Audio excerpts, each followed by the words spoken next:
Probably the disappointing one for me. Metalstorm? Yeah. Metalstorm. Just because I had more expectations going in for it. I actually tried to take notes after this one, but I didn't. Metalstorm is actually not the title. It's Metalstorm, the destruction. I wrote the destruction of Sin blah blah. Jared Sim. But it's called Metalstorm. Metalstorm, and it even has like that heavy metal cover font, kind of like blows onto the screen. It explodes. Yeah, it literally explodes onto the screen in metal. That's how you say it when it's heavy metal. Fuck yeah. Is metal with a hard T. And it's Charles Band, so he does good work. Like with the Megaforce. With the Megaforce. Which was the most awesome movie in the history of awesome, except for all the other awesome ones. And again, we review Megaforce in last year's B-Fest review. The good guys always win. Even in the 80s. See Duke. It's called Metalstorm, the destruction of Jared Sin. Fucking A. Yes. We had to see this. Yeah. Not good. You could tell it was by the same guys who did Megaforce, but they had way less to work with. Or they had way less of a script. You know? This was like, to me, if you ever saw Warriors of the Wasteland, this was just another post-apocalyptic clone. You know, Warrior... Another Beyond Thunderdome, lone hero clad head to toe in leather in a supercar, running mutants off the road in a supercar, and that's about it. It's cheap to film in the desert, guys. Yeah, you don't need permits.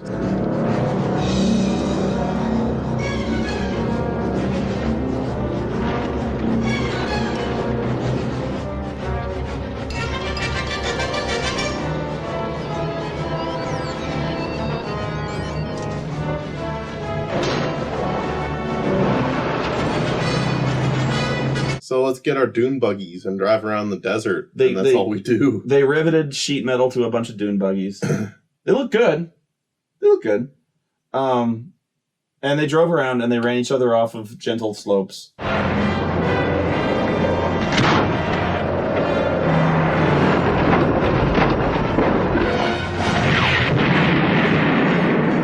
There was not a lot of metal storming.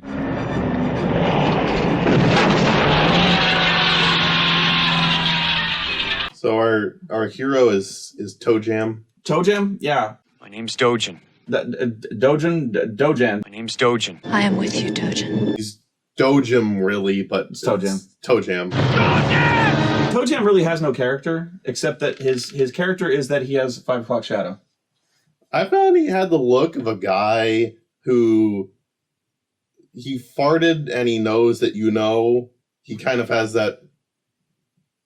Really? Did you notice? Did you see who did this? I didn't notice that. I noticed he had a very practiced swagger about him, which was he was really like the RC Cola Han Solo.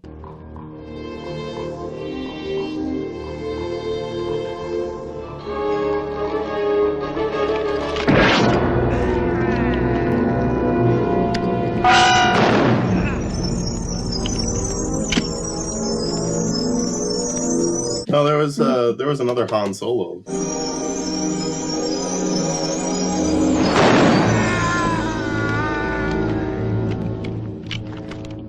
Because they go. That's true. They did find Han Solo in the Star Wars Cantina without music. They could not, in fact, book the Cantina band. But yeah, needless to say, there were some homages. Except the homages were didn't have a budget, so you could somehow you could tell they were in Mos Eisley and the Cantina, although the Cantina had no aliens or music or anything of interest, and they had no reason to be there. we're kind of getting ahead of ourselves. Or but Wookiees. then it's kind of hard to know what's going on. Nothing happens. For one, it does get loud at B-Fest, especially at the beginning, so it's kind of hard to hear the dialogue. Everyone's a guest riffer at the first 6 hours. But then again, it's bizarre. It's just bizarre. So we weren't missing much, I think. Toe Jam is driving around, which that's about 80% of this movie. What else are you doing? Is he's driving around and it's a shot, and it's just they simulate driving by just like.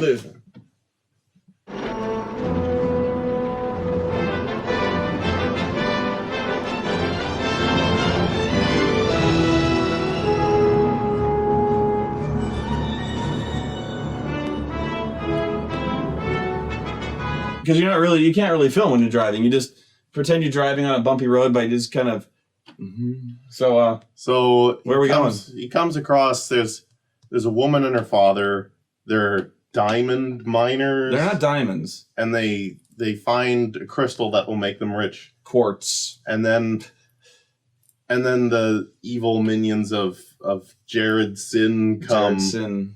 And they kill the father. Well, there's a goblin. There's a one-armed metal-armed goblin who fires steaming goo. Yeah. On the guy's chest. I meant no harm. And he points at you personally, and then goes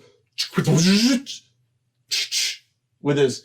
He deploys his extendo cyborg arm with a claw.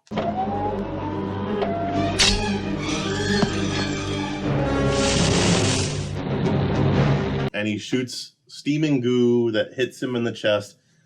And then the best way to describe it is they go to another dimension. I need to go on about the steaming goo, because you just again, as usual, you gloss over the fact he ejected steaming goo from the claw arm. What? I would have thought having a claw arm, he would do a guy like he would twist the guy's nuts with it, or like grab him by the throat, like Darth Vader, and then like tell me what I want to know. No, he has a grabby claw, which he then projects what looks like acid, right? Yeah. Because it hits him in the chest, and it starts to smoke, and the guy even goes like ah, and he falls to the ground. But it's not acid.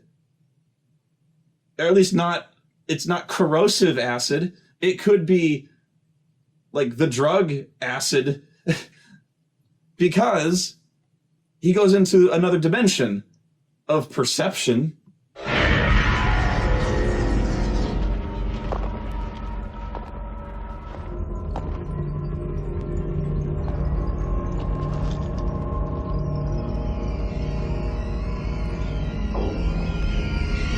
It seems like they were trying to go for him becoming a slave like Molaram with the blood of Kali. Yeah, because it shows blood of Kali. Yeah. Jared Sin just kind of like reaching up and taking him away. That doesn't make any sense. I know what you're saying, but he dies, so I don't get that. And I don't think he gets what he never at any time gets what he comes for with that. Like, where did you find in the mind, dumbass? Like, I don't know. And there's so many other clearer ways to convey that information other than spooging green acid that looks like acid and not truth serum. I know what you mean, but it's very Twin Peaksian. Toe Jam comes and he finds the daughter, the love interest, and who has no name. It's just like future sex interest. Yeah, you want to go kill. You want to see the destruction of Jared Sin? She's I do. Like, okay. And they go on their dune buggy, and they continue to ride.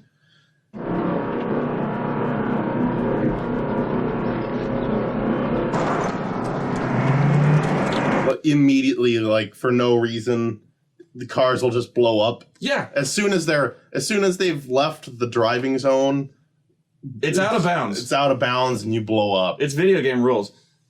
I love that. Now, I know in many movies, in action movies, when you hit the ground off a cliff, you blow up. That's how it works. Not here. as soon as you leave the road, you're done.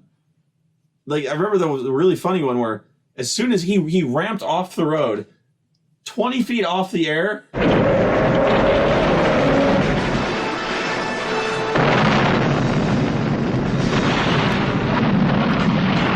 Toe Jam gets the acid spooge on him on his leg, which sends him to another dimension. But she's holding on to him. But she's hugging him. Combined power, which Jared comes to take him away, but because she's holding on to him... He's like, you're too strong. But he gives such a weak effort. He's like...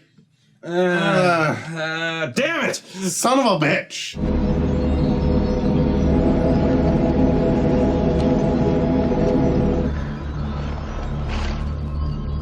Together you're strong.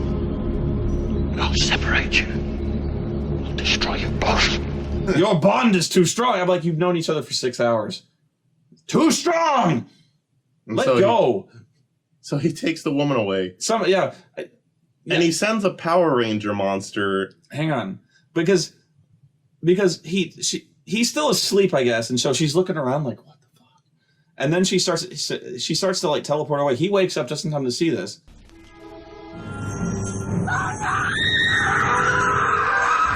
Even Jared Sin looks astounded that it actually worked. He's like, oh my god! That's never worked before! Yes! And then the Power Rangers monster appears.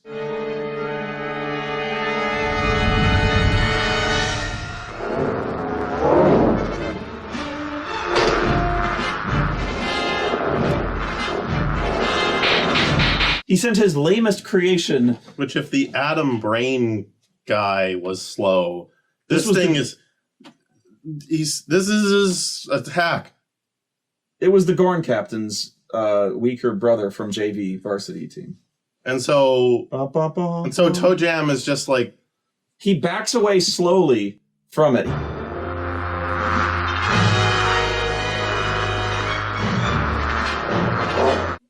He gets water on the ground somehow. Like, he shoots like a... He electrocutes him. He electrocutes it because it's made of bad animation of electricity.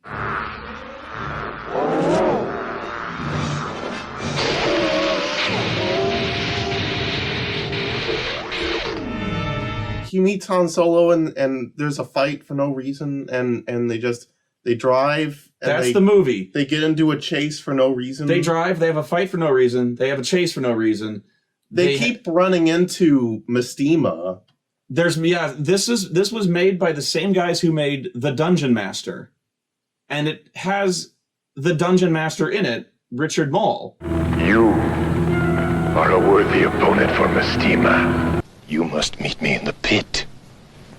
If you live, you will go free. Who's the one-eye, just Mongo dude? He's a Mongol. He plays Mongo the Mongol. And the Jared Sin's entire gang has half their face burned off. And they have one eye.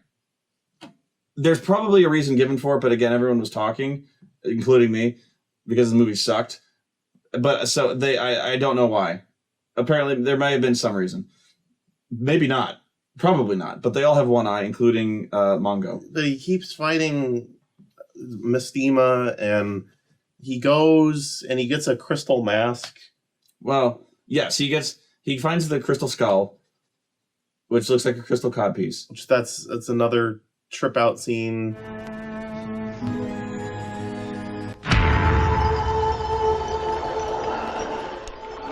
Yeah, he puts that on and apparently learns nothing. He wakes up half naked, sweaty, and there's a burning tree, and he's got an axe, and he thrusts it into the crotch of the tree, and it bleeds, and he wakes up. I mean, he seems actually fairly pissed off, because that was obtuse and seemingly meant nothing. And then Mongo catches him and vows to execute him. The two of you took this. He took it. Then he lives. You do not. And so he demands trial by combat. Really. And so Mongo goes, awesome. I don't mind. And so they tie their wieners together.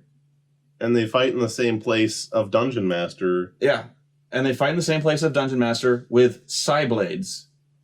Like Raphael's psi blades. He gives him one, and he has one with their wieners tied together. And they fight like in Dune.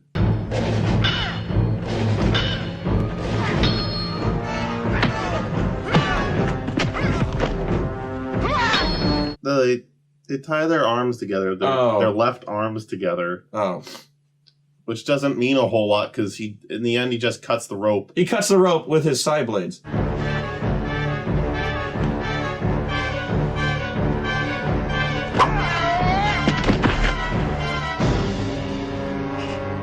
It's a bizarre death sport, really. There's other things you can do, like there's that sport that Riker and his father would play with the sticks. And Bojitsu, the ultimate evolution in the martial arts. Right, where the really complicated one where they're blindfolded. They're blindfolded and they radio have Q-tips. Yeah, the Q-tips that sense each other that's close by.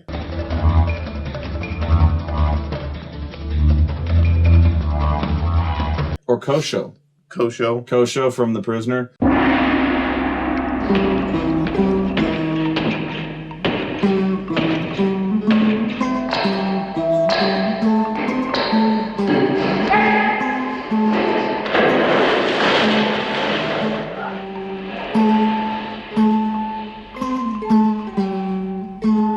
So yeah, Toe Jam wins, and he chooses to spare his life, and then they're cool.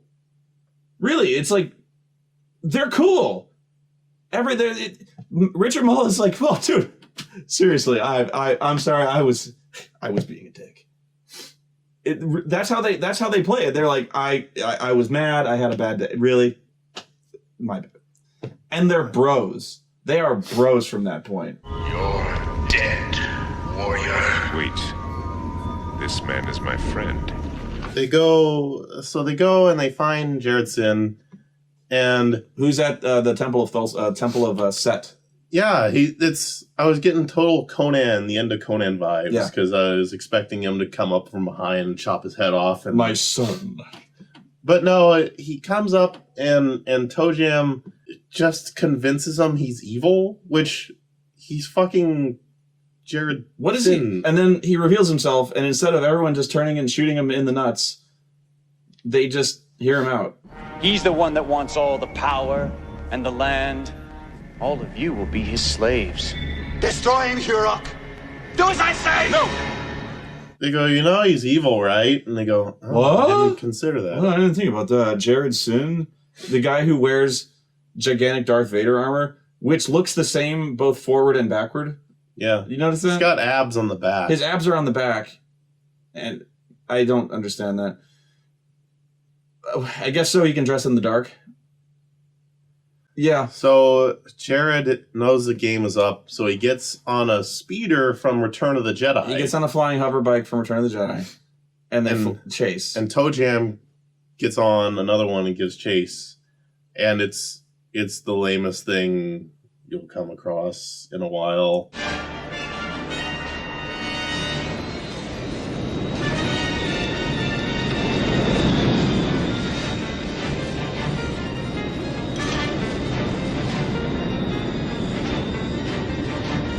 Again, it harkens back to a little bit like Megaforce in the sense that imagine the worst green screening.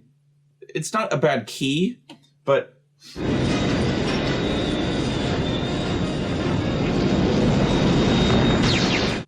okay. Imagine for a second you're filming a motorcycle chase. And you know the answer already, but at home, see if you can calculate the problem here.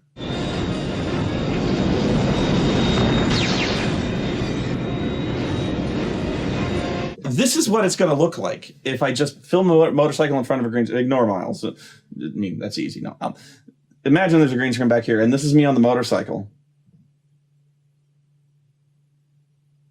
Why does this look fake? Aside from, but what's missing from this scene?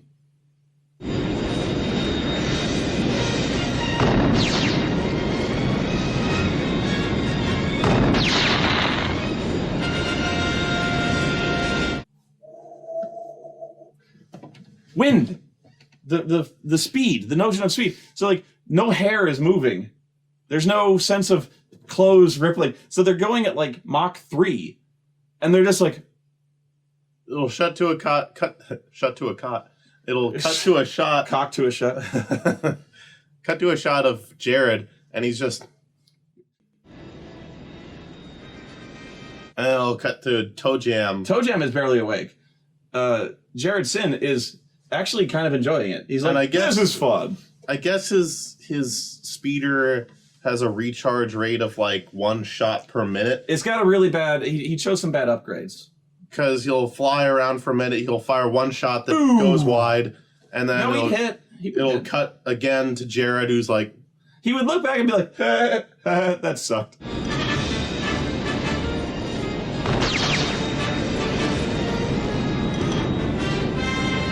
and then cut back. Learn to shoot, dickweed. They do the Grand Canyon chase from Independence Day. This goes on for like 10 minutes.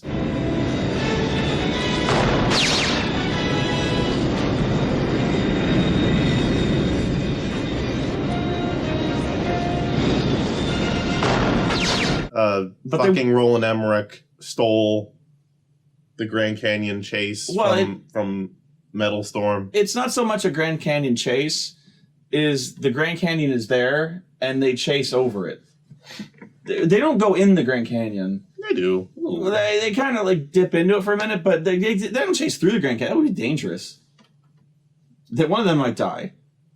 And after 3 minutes and 3 shots, Jared goes into another dimension? He opens a warp portal in the other dimension. Although, it also must be said that the psychology of the hero chasing the helpless villain and shooting him in the back. Jared is not fighting back. He's completely running off. Jared is not and cannot fight back through the entire climactic battle. So the tension here is somewhat limited in that, will the hero murder the villain by shooting him in the back, even though there is no time constraint whatsoever?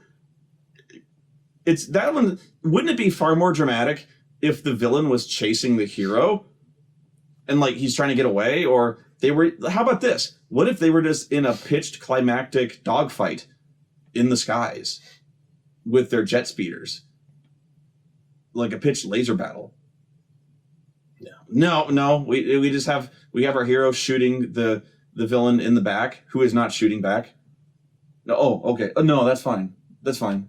No, we can do that. Maybe that's a Charles Band thing or something. That's fine. I forget if he did Robot Jocks, but they had that. No, that was Stuart Gordon. How dare you? Maybe he produced it. Okay, that might be.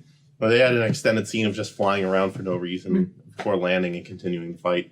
Yeah. There wasn't even shooting in that. They just flew around. I follow you spiritually. They fly into another dimension. Do you want to trade? She wants to sit with you. It's trade. Hang on. Tag out. Okay. For those of you just joining us, it's much more comfortable in that chair. She missed Miles terribly. And Jared gets away. Yeah. He completely gets away. He jumps into the Disneyverse. Dark Lords are sent. Open the way. Open the way.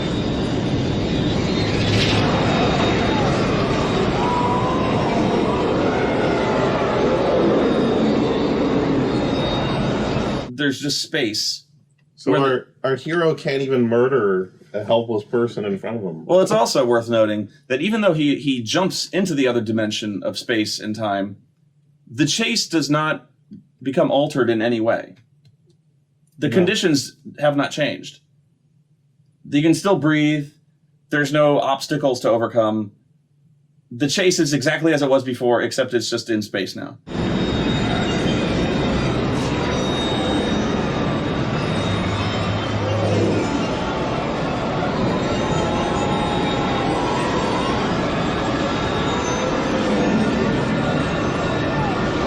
You'd think being in space, he'd be like, now you're playing by my rules, Toe Jam. No, I don't. You know what I mean? Like, this would be to the villain's advantage to have done this. If I was doing a movie, this is what I would have done. No, just 3 more minutes of... Do a barrel roll.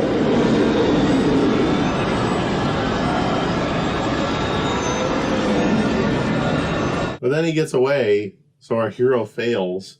He just gets away. He's like, powers of Set, grant me your boon! And he vanishes.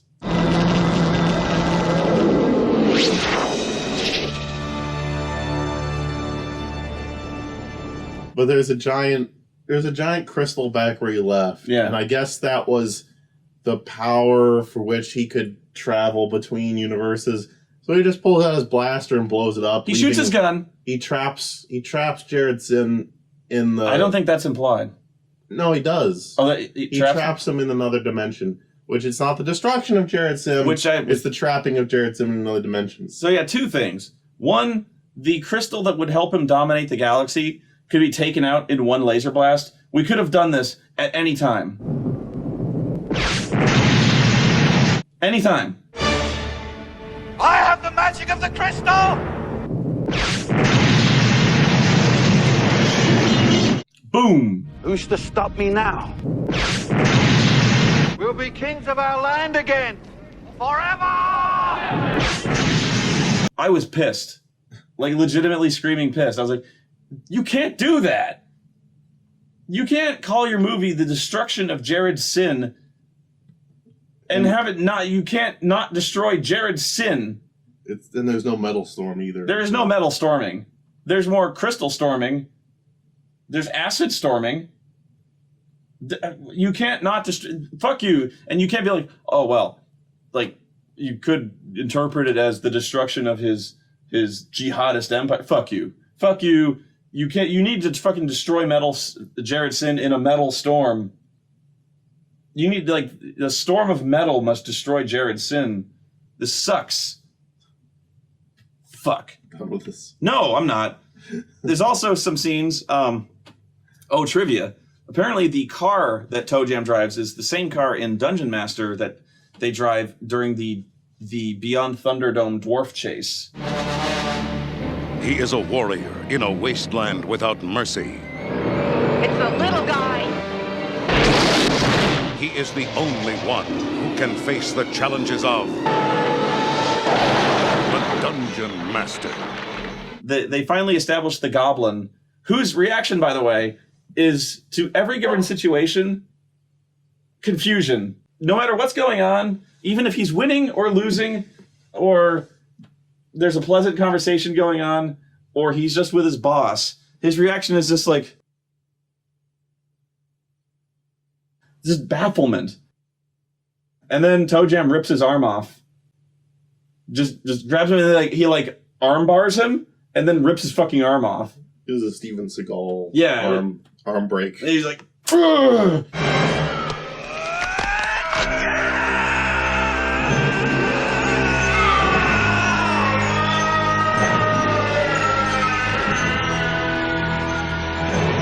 This movie could have been really good.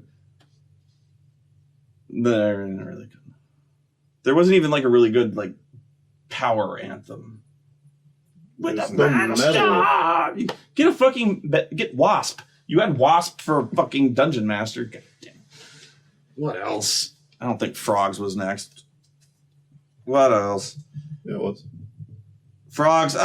Fuck. Fuck this movie. I'm getting too old for this stuff.